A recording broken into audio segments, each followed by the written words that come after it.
The Sacramento Kings just got Demar Derozan, and this is a good move for them. This Sacramento Kings team a couple seasons ago, they made the playoffs. De'Aaron Fox, got hurt. He hurt his hand, and the Warriors were able to close him out. But this was an exciting team. Sabonis, Keegan Murray. This is a talented young player in the league. He's got a good shot, pretty solid defender.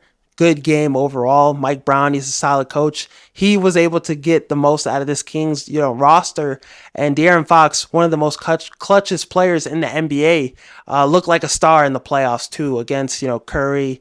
The playoff run they had, he looked pretty solid. Looked like he was ready for the moment. The moment wasn't too big for him. And now you add DeMar DeRozan, the other clutchest player in the NBA, a guy that led the NBA in fourth quarter points, a guy that's going to be a mid-range god for you.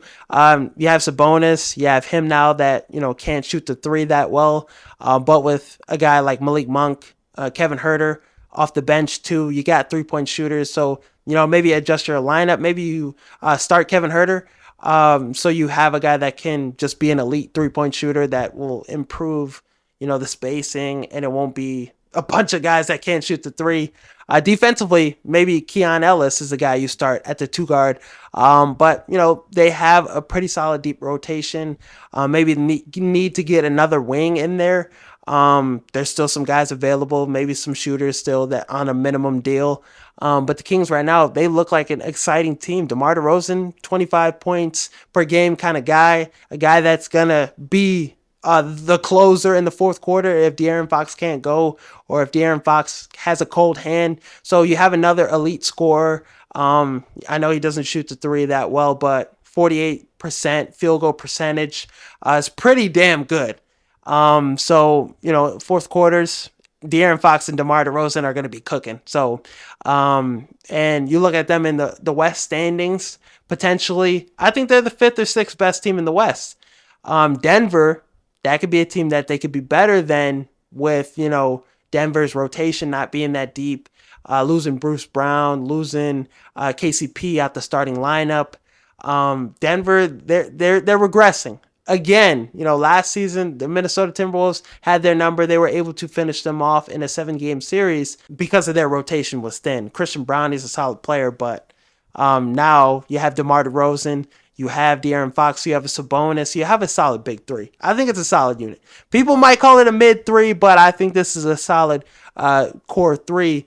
And Keegan Murray, they have Malik Monk off the bench, 6th man of the year candidate every season, I think. 15 points per game. Keegan Murray, too, is going to be a 15 points per game kind of guy. Kevin Huerter, that kept him. Alex Len, Trey Lyles. I think Devin Carter is going to be a defender for them, too, professional, too. He's going to be a huge impact guy right off the gates. And Keon Ellis. So they have a pretty good rotation of guys. And this is going to be a tough team to beat in the West, I think, in a series. I don't think they're in the same tier as a Thunder, as Dallas, as Minnesota, but as that second tier of teams that can make it to the second round potentially. I think they're there. You see the Clippers, they lose, Paul George. They're still making adjustments to their roster. They're probably going to add another piece, maybe via trade. Or some other, defenders, 3-and-D guys. I think they'll still be solid. But the Kings right now, I think you take them over the Clippers, how it's looking.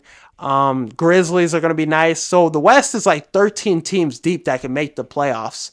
But the Kings having this third star, having this new guy that could come in and average 20 a game, they're going to be scary, I think. Some people thought the NFC North was going to be the worst division in football this season. They thought it was going to be as bad as the NFC South.